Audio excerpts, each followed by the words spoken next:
การซอกซื้อดินยากแม่นบ่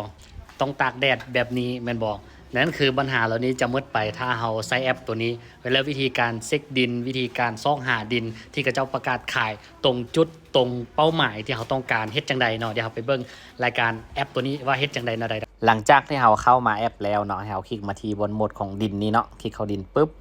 แล้วทีนี้เรามาเบิ่งตามจุดประสงค์เป้าหมายของเราที่เราอยากได้ดินหั่นเนาะเป็นดินแบบใดแนวใดเนาะสามารถเลือกกรณีแบบที่1ก็คือสามารถเลือกตามนี้ได้เลยเนาะรายการตามนี้ได้เลยเป็นดินกสิกรรมบ่ดินปลูกสร้างบ่ดินพร้อมเรือนบ่หรือว่าเราจะเอาแบบตรงจุดตรงประเด็นของเราที่เราต้องการจะได้พิมพ์ค้นหาเลยตึ๊บเนาะค้นหาตัวนี้ก็คือกรณีแบบเราอยากรู้ว่าดินอยู่ใกล้เราที่สุดเนาะค้นหาตามใกล้เราที่สุด2มาคือค้นหาโดยแผนที่เนาะ3มาค้นหาตามที่อยู่ตัวนี้คือเป็นตรงประเด็นตรงเป้าหมายที่เราต้องการที่เราอยากได้ตัวอย่างว่าวันนี้เนาะเราคลิกเข้าไปเนาะคลิกเข้าไปบนลูกศรนี่ปุ๊บมันจะเลื่อนลงมา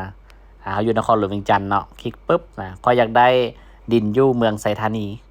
เมืองไซธานีเอาว่าคลิกใส่เมืองไซธานีดินอยู่เมืองไซธานีที่คนประกาศขายอยู่เมืองไซธานีนี่นะที่อยู่ในแอปนี่มันจะโชว์ให้เราเห็นหมดเลยเนาะเอาคลิกปุ๊บเรามาคลิกคำว่าค้นหาอยู่นี่ปุ๊บตัวนี้จะเป็นดินเมืองไซธานีทั้งหมดเลยเนาะแล้วมันจะเริ่มต้นดินที่ขึ้นมาใกล้เฮาที่สุดเนาะตัวนี้ใกล้เฮาเพียงแต่800 เมตรเนาะตัวนี้ใกล้เฮา1กิโล1กิโล2กิโล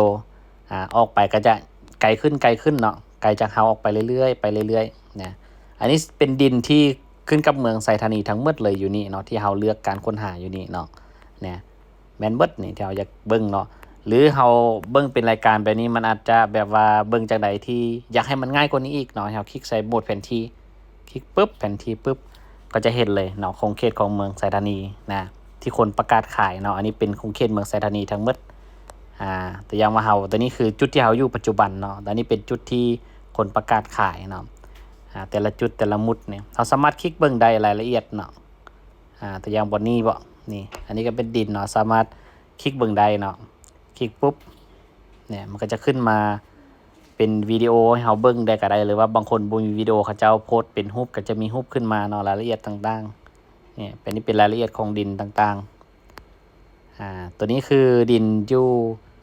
ด้านซ้ายห้อมนึงเนาะเนื้อที่อยู่450 ตารางเมตรราคาอยู่ล้าน600,000 บาทเนาะห่างจากเฮานี่3 กิโลเมตรที่บอนที่เฮาอธิบายตัวนี้อยู่ปัจจุบันเนาะอันนี้เป็นดินที่เบิ่งเป็นดินที่งามที่สุดสามารถเบิ่งก่อนได้นะเป็นดินตอนที่1คือตัวนี้เนาะ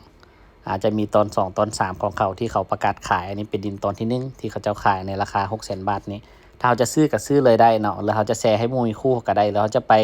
เบิ่งดินสามารถคลิกใส่แผนที่ตัวนี้เนาะตัวแผนที่นี่ก็ได้คลิกปุ๊บมันก็จะไปเป็นโลเคชั่นนำทางเราไปหาดินนะดินก็อยู่นี่เนาะนี่อันนี้เป็นดินอันจะโค้งแต่สามารถเข้ามานี่ได้ดินตัวนี้เป็นทางคอนกรีตเข้ามาเลยเนาะดินตัวนี้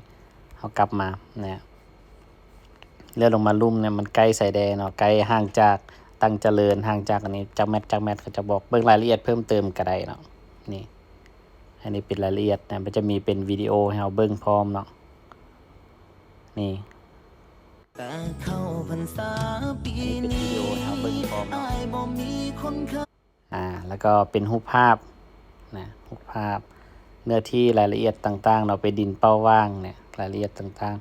ๆก็ประมาณนี้เนาะอันนี้แบบเจาะจงรายละเอียดเจาะจงต่างๆเป็นดินนะ